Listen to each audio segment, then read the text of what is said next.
സുഗമദേവി സീരിയലിൻ്റെ പുതിയൊരു എപ്പിസോഡിൻ്റെ promo review വിശേഷങ്ങളിലേക്ക് എല്ലാവർക്കും സ്വാഗതം.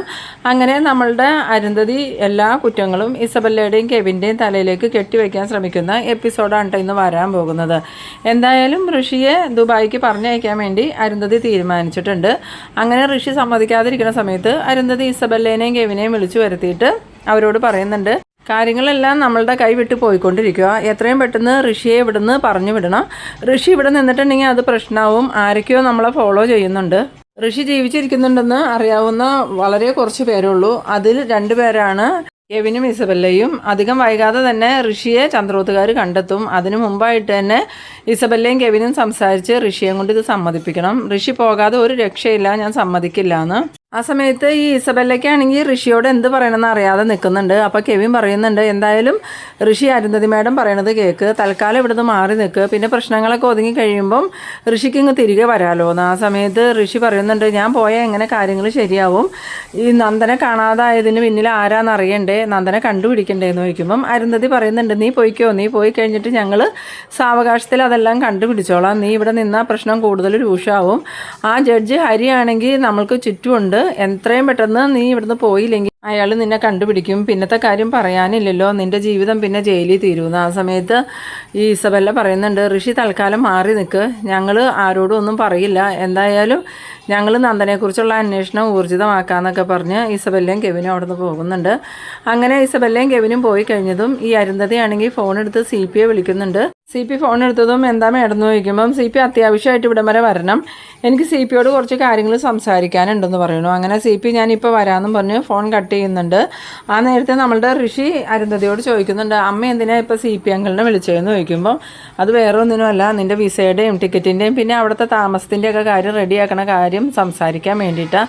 എന്തായാലും ഇന്നല്ലെങ്കിൽ നാളെ നീ ഇവിടുന്ന് പോയിരിക്കണം, പിന്നെ എന്ത് വേണമെന്ന് എനിക്കറിയാം. നിന്നെ ഈ അവസ്ഥയിലാക്കിയത് ഇസബല്ലയും കെവിനും ചേർന്ന, അപ്പോൾ ഇനി ബാക്കിയുള്ളത് അവർ തന്നെ അനുഭവിക്കട്ടെ. ശരിക്കും അവരല്ലേ എല്ലാവരോടും നീ കൊല്ലപ്പെട്ടു എന്നും നന്ദൻ നിന്നെ കൊന്നു എന്നും പറഞ്ഞുകൊണ്ട് നടന്നത്, അല്ലാതെ നമ്മളൊന്നും അല്ലല്ലോ.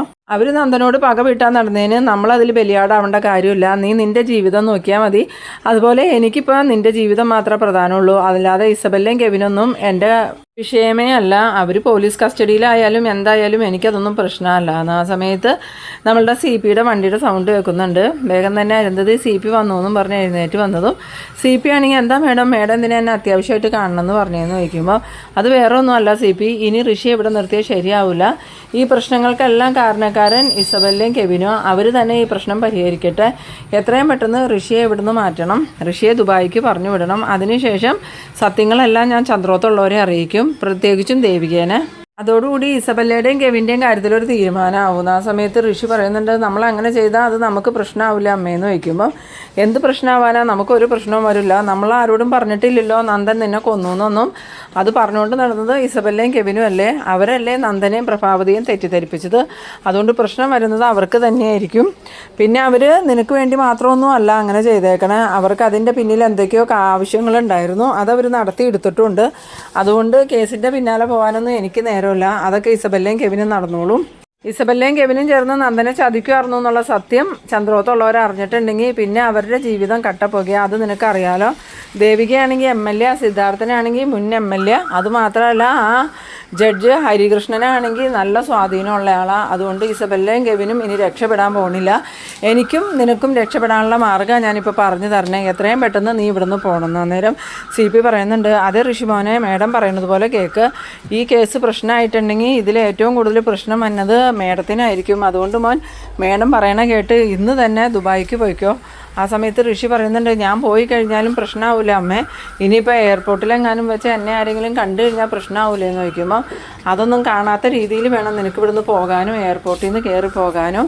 വഴിയിൽ വെച്ചോ എയർപോർട്ടിൽ വെച്ചോ നിന്നെ ആരെങ്കിലും കണ്ടിട്ടുണ്ടെങ്കിൽ ആ നിമിഷം നീ അറസ്റ്റിലാവുമെന്ന്. സമയത്ത് ഋഷിക്കാണെങ്കിലും ചെറിയ പേടിയാവുന്നുണ്ട്. എന്നിട്ട് ഋഷി പറയുന്നുണ്ട്, അമ്മയുടെയും CP അങ്കിളുടെയും ആഗ്രഹം അതാണെങ്കിൽ ഞാൻ അതുപോലെ ചെയ്യാം, എന്തായാലും ഞാൻ പോയിക്കോളാം, ഇനി അതിൻ്റെ പേരിൽ അമ്മ ടെൻഷൻ ആവണ്ടാന്ന്.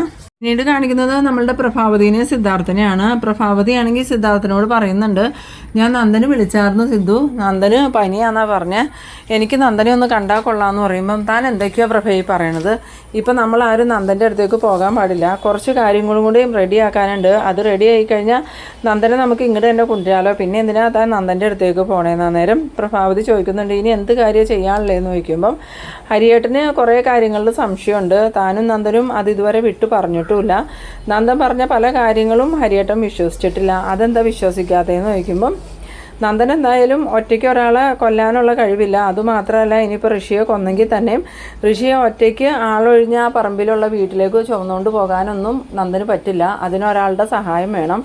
അതുമാത്രമല്ല ഒരാളെ കൊന്നു എന്ന് അറിഞ്ഞാൽ നന്ദൻ എങ്ങനെ പെരുമാറുമെന്ന് തനിക്ക് അറിയാലോ, ഇപ്പം തന്നെ ആ ഋഷിയെ കൊന്നു എന്നും പറഞ്ഞ് ഭയങ്കര സങ്കടത്തിലല്ലേ, അങ്ങനെയുള്ള ഒരാൾ ഋഷിയെ കുഴി വെട്ടി കുഴിച്ചിടുമെന്ന് തനിക്ക് തോന്നുന്നുണ്ടോയെന്ന്. ആ സമയത്ത് പ്രഭ പറയുന്നുണ്ട്, അതല്ല സിദ്ധു, അത് നന്ദനല്ല അത് ചെയ്തതെന്ന്. അന്നേരം ഈ സിദ്ധാർത്ഥൻ ചോദിക്കുന്നുണ്ട്, അപ്പോൾ തന്നോട് ഇത്രയും ദിവസം ചോദിച്ചപ്പോൾ താൻ നന്ദൻ തന്നെയെല്ലാം ചെയ്തതെന്നല്ലേ പറഞ്ഞേ, പിന്നെ ഇപ്പം എന്താ ആരാ നന്ദനെ സഹായിച്ചു എന്ന് ചോദിക്കുമ്പം നന്ദൻ ഋഷിയെ തല്ലി എന്നുള്ളത് സത്യമാണ്, പക്ഷേ ഋഷി മരിച്ചതൊന്നും നന്ദൻ കണ്ടിട്ടില്ല. ആ സമയത്ത് ഈ സിദ്ധാർത്ഥൻ ചോദിക്കുന്നുണ്ട്, പിന്നെ ആരാ കണ്ടതെന്ന് ചോദിക്കുമ്പോൾ അന്നേരം അവിടെ ഉണ്ടായിരുന്നത് കെവിനല്ലേ, കെവിനാ നന്ദനെ വിളിച്ച് പറഞ്ഞത് ഋഷി കൊല്ലപ്പെട്ടു എന്ന്.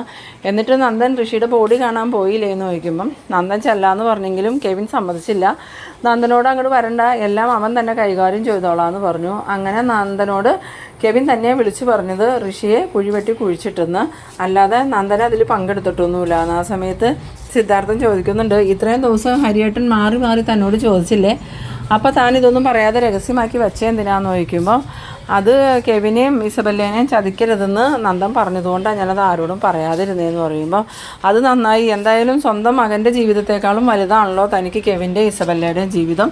ഇപ്പോൾ എനിക്കൊരു കാര്യം ഉറപ്പായി, ഹരിയേട്ടൻ്റെ സംശയങ്ങളൊക്കെ ശരിയായിരുന്നു, ഹരിയേട്ടന് ഇതേ സംശയം തന്നെ ഉണ്ടായിരുന്നു, പക്ഷെ തന്നോട് ചോദിച്ചിട്ട് താനത് വിട്ട് പറയാത്തത് കൊണ്ടാണ് ഇത്രയും പ്രശ്നത്തിലായത്, അല്ലെങ്കിൽ ഈ പ്രശ്നം അപ്പം തന്നെ പരിഹരിക്കാവുന്നതേ ഉണ്ടായിരുന്നുള്ളൂ എന്ന്. ആ സമയത്ത് പ്രഭാവതി ചോദിക്കുന്നുണ്ട്, സിദ്ധു എന്താ ഉദ്ദേശിക്കണേന്ന് ചോദിക്കുമ്പം ഞാൻ ഉദ്ദേശിക്കുന്നത് വേറെ ഒന്നുമല്ല, ശരിക്കും ഈ ഋഷി മരിച്ചിട്ടില്ല എന്ന്. ആ സമയത്ത് പ്രഭാവതി ചോദിക്കുന്നുണ്ട്, പിന്നെ മരിച്ചില്ലെങ്കിൽ ഋഷിയുടെ പ്രേതത്തെ നന്ദൻ കണ്ടേ എങ്ങനെയാണെന്ന് ചോദിക്കുമ്പം അത് ഋഷിയുടെ പ്രേതമായിരുന്നില്ല, അത് ഋഷി തന്നെ വന്ന് നിന്ന് പേടിപ്പിച്ചതാണ്, എന്തായാലും ഇതിൻ്റെ പിന്നിൽ കളിച്ചേക്കുന്നത് മൊത്തം ഇസബല്ലയും കെവിനോ അല്ലാതെ വേറെ ആരുമല്ല എന്ന്. ആ സമയത്ത് പ്രഭാവതി ചോദിക്കുന്നുണ്ട്, അതെന്തിനാ അവരങ്ങനെ ചെയ്യണേന്ന് ചോദിക്കുമ്പം നന്ദൻ ദേവികേനെയും കൊണ്ട് ആ പ്ലാന്റിന് അനുമതി കൊടുപ്പിച്ചത് ഇസബല്ല പറഞ്ഞിട്ടല്ലേ എന്ന് ചോദിക്കണം. ആ സമയത്ത് പ്രഭാവതി പറയുന്നുണ്ട്, അതെ ഇസബല്ല പറഞ്ഞിട്ട് അത് ചെയ്ത, അപ്പോൾ അവരുടെ ലക്ഷ്യം അത് തന്നെയായിരുന്നു, നന്ദനെ അതും പറഞ്ഞ് ബ്ലാക്ക് മെയിൽ ചെയ്ത് ദേവികേനെയും കൊണ്ട് പല കാര്യങ്ങളും നേടിയെടുക്കാൻ വേണ്ടി അവരിതൊക്കെ ചെയ്തേന്ന്. അത് കേട്ടതും നന്ദനെ ഇങ്ങനെ ദ്രോഹിക്കാൻ വേണ്ടിയിട്ട് നന്ദന അവരോടൊരു ദ്രോഹവും ചെയ്തിട്ടില്ലല്ലോ എന്ന്. പിന്നീട് കാണിക്കുന്നത് നമ്മളുടെ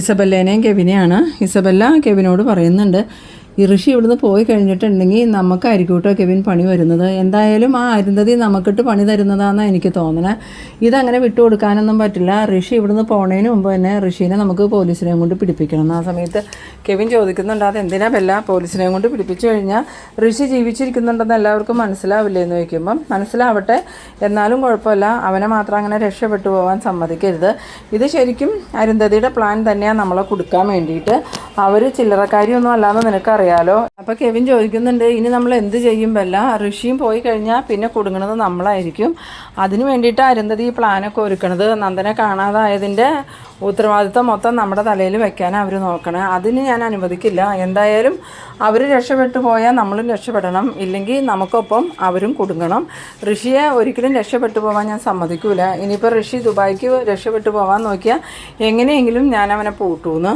പിന്നീട് കാണിക്കുന്നത് നമ്മളുടെ നന്ദനാണെങ്കിൽ ഇങ്ങനെ പനിച്ച് വിറച്ച് കിടക്കുകയാണ്. ആ സമയത്ത് ആസ്പത്രിയിലൊന്നും കൊണ്ടുപോകാൻ പറ്റാത്തതുകൊണ്ട് തന്നെ എസ്തപ്പാൻ ദേവികയ്ക്ക് ഫോൺ വിളിക്കുന്നുണ്ട്.